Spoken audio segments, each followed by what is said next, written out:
How's it going, everybody? Texas Man here. I hope you guys all give this video a thumbs up if you guys really enjoy it. Subscribe if you guys have not already. Also, please do me the biggest favor of all. Hit that bell notification button so you guys don't miss out on future videos or streams here on the channel. If you guys also would, please head over to Twitch. Follow me there at Douglas447.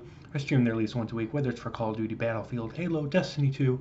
And of course, if you guys have any movies or shows you guys want me to watch and review here on the channel, please let me know in the comment section down below. And we're going to be reviewing the entire first season here of Hawkeye. It came out in 2021, and we're going to be talking about every single episode individually. And we're going to be talking about positives, negatives, what I like, what I disliked, what I hope for the future. And of course, Hawkeye is part of the MCU. So if you guys haven't been keeping up with the MCU, I'm going to be diving into, of course, some spoiler things because there are characters that show up in this show that I will be talking about that are from past MCU projects. So if you're not up to date, I want to let you know I will be discussing some spoilerly like characters and plots and events that take place that have already happened in the past couple of years, especially from the Black Widow movie and of course Avengers Endgame. So if you guys haven't seen those two movies, make sure you guys go watch those because those two movies dive into the events that take place here in the Hawkeye show. So first of all, I want to talk about the fact that there's only 6 episodes. 6. And I will be completely honest with you guys, it took until the 4th episode for me to actually care about this show. It's not to say that the first 3 episodes are bad or anything. It's just episodes 1, 2, and 3 are very slow. It's a very direct first act where it's setting up all these new characters, bringing the new characters in with the old. It's setting up the plots. It's setting up all these different quote-unquote groups or gangs or whatever you want to call them. And it just, they drag on and on and on for their introductions. So diving into the first episode, I really wasn't interested to watch the show to begin with. I watched it because, I've watched WandaVision, I reviewed it, same thing with Loki. One of these days I will get to the What If show, so be patient with me because I've got a ton of videos for movies and shows I'm trying to work on for you guys that you have highly requested, so please be patient with that. But first of all, I wasn't really interested in this because it basically looked like the MCU version of Die Hard based on the trailers. There are certain moments like that throughout the show, but the show is not a complete Die Hard into the MCU kind of thing. This, unfortunately, is not a Hawkeye show. The show does not center that much on Hawkeye. The show focuses more on Kate Bishop most of the time. Most of the screen time is given to Kate Bishop. And this Hawkeye show feels more of an origin story for Kate Bishop. Throughout the entire show, there are events that occur that force Hawkeye and Kate Bishop to team up, and this forces Clinton Barton, aka Hawkeye, out of his retirement to help Kate to get out of this mafia situation and to solve a murder mystery. It was really cool, of course, in the first episode to see the scene of the first Avengers from 2012 recreated, and it helps you understand why Kate Bishop finds Hawkeye to be a hero. Unfortunately, that's about it for the first episode, and from the first episode, it really feels like the show is trying to be very safe. It's very generic, and if you've ever seen any Marvel show or Marvel movie, you've seen a lot of this stuff in the past already based on this first episode. And unfortunately, the first episode did not hook me to want to watch more. I watched more because I was going to do this review, but as a viewer, as a just general audience member, the show did not grab me and make me want to actually continue to watch, unfortunately. So with that, I'm giving episode 1 a 6 out of 10. Episode 2 dives into a little clue hunting about the murder mystery, has some really cool action with some great choreography with swords. It also introduces another character and another gang led by Echo, and there's a rumor that she's supposed to get her own show Don't know if that's actually going to come to pass. With Disney Plus constantly saying, yes, we're going to do this Star Wars show. Yeah, we're going to do this Marvel project. And then 6 months later, they cancel it. Until it's actually on the subscription service, I take everything as just words coming out of people's mouths, and nothing actually matters until we actually get to watch it. Unfortunately, with episode 2, I still wasn't hooked, and that's about it with episode 2. Really nothing like spectacular happened in episode 2, so I'm giving it a 6 out of 10 as well. Episode 3 finally explains why Echo hates Ronan / Hawkeye and ends up building back up the tracksuit mafia. Great, fantastic action. If you guys pay attention, there is a great Pym Arrow / Ant-Man reference in this episode, which I thought was really cool. It was a very short episode also. I think it's the shortest out of all 6 of the episodes. But it finally started to get me hooked a little bit to see what was coming next. And the camera work in episode 3 is phenomenal. There's a lot of action scenes, especially the car chase scene, that it's one continuous shot and it just spins like the camera's in the middle of this car that Kate Bishop and Hawkeye are in. And I thought that was really cool. So I'm giving episode 3 a 7 out of 10. Episode 4 is where I feel like the show finally starts to pick up momentum. Hawkeye and Bishop realize that Kate Bishop's mom is in some sort of really big problem, and that maybe the stepdad is hiding something. We end up finding out, of course, eventually that the stepdad, complete normal dude, he's not hiding anything, and that Kate Bishop's mom is just a murderer working for, of course, Kingpin. We get to see Hawkeye train Bishop on some Avengers tricks, which is pretty cool. Of course, we get numerous references to Endgame and Black Widow.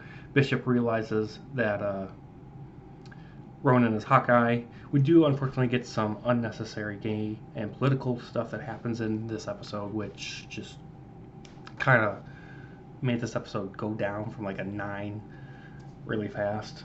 There's some fantastic fighting sequences. And, of course, the big thing that everyone was really excited about was, of course, Black Widow / Natasha Romanoff's sister shows up. Yelena, she shows up and she attempts to kill Hawkeye, thinking that Hawkeye killed Natasha in the event of Avengers Endgame. So I'm going to give episode 4 an 8 out of 10. In episode 5, of course, Yelena is back, and it dives into a lot more of the Black Widow's activities, and we get to see what Yelena was doing in 2018, and we get to see the snap again from Avengers Infinity War. And I thought this episode really did a great job exploring what happens when people that were snapped out of existence, what happened to them, and what is their point of view when they are technically gone for like 3 seconds, but for the rest of the world they were gone for 5 years. And it was really cool to see that. Of course, a lot of great, fantastic dialogue throughout, especially between Kate and Yelena. Amazing fight sequences, of course, and we get to find out that Echo was, Echo's father was tipped off. Echo's father was killed off by Hawkeye / Ronan because of a tip given by Echo's boss, Kingpin. And I thought that was a really cool revelation. So I'm giving episode 5 a 9 out of 10. And, of course, the last episode, episode 6, is the best. 10 out of 10, amazing. I'm really happy that this episode was over 1 hour long. We get to see, of course, Kingpin in full swing. Does some really great fight sequences, which I thought was cool. A lot of great dialogue moments. It answers the big question, of what defines a hero. And, of course, we get the big showdown with all of the forces, all the groups, all the characters, all the gangs fighting together and against each other. So, of course, we got Yelena, the tracksuits, Hawkeye, Kate, Echo, Kingpin's men, and, of course, Kingpin, and they're all clashing in a deadly action. The elevator scene, which I'm sure you guys have probably seen by now on the internet, between Kate and Yelena was really cool. And we get to see Hawkeye and Kate Bishop in their purple comic book, suits, fighting together side by side, back to back, and I thought that was really spectacular. We get a cool scene where Kate Bishop tries to take on Kingpin so she can protect her mom from being killed, and I thought the show just had a really good finale resolution between Yelena and Hawkeye as well. I thought it was kind of weird, though, that in the finale Kingpin is killed off by Echo when he was just like added in as like a post-credit scene at the end of episode 5. So he's officially dead. Echo guns him down. And I thought it was just a weird way to bring in this fan favorite character played by a fan favorite actor, and he's just killed off at the end of the show. Like, we're never going to see him in the actual MCU in like a live action movie, which is kind of weird. But we'll get Daredevil because of Spider-Man No Way Home.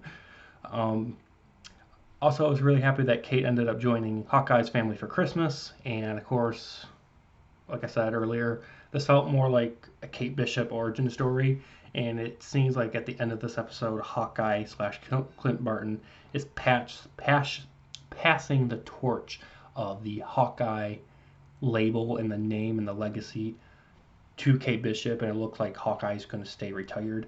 Don't know how that's going to work for the rest of the MCU. It'll be really interesting to see if Clint Barton actually shows up again, or is Kate Bishop just going to be Hawkeye for the rest of the MCU moving forward.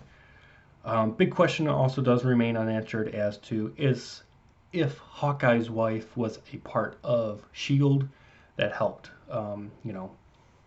protect American interest and try to fight Hydra after World War II with Captain America, the First Avenger. Because there's this watch device that's really never explained throughout the show why it's so important, but it has the S.H.I.E.L.D. logo on it, and I guess it belongs to Hawkeye's wife. So that was pretty cool. And of course, there is a very fun and kind of ridiculous post-credit scene. Doesn't add anything to the MCU. If you guys end up watching the show, you guys know exactly what I'm talking about. It's just a really cool, like, 5-minute clip of something. And I thought it was kind of cute that they put that in there. Even though when they showed it off in the first episode, it was kind of cringy, but seeing the whole thing from start to finish was pretty cool. Overall, guys, I thought Hawkeye was a decent show. It's not something that I personally am going to watch again. I've watched WandaVision from start to finish multiple times. Same thing with Loki. Hawkeye, I understand that this was basically just an origin story, passing the torch from Clint Barton to Kate Bishop of the Hawkeye label. Of course, we get to see Elena and that big resolution from the Black Widow movie, and a bunch of tie-ins and Easter eggs from, of course, Avengers Infinity War and Avengers Endgame.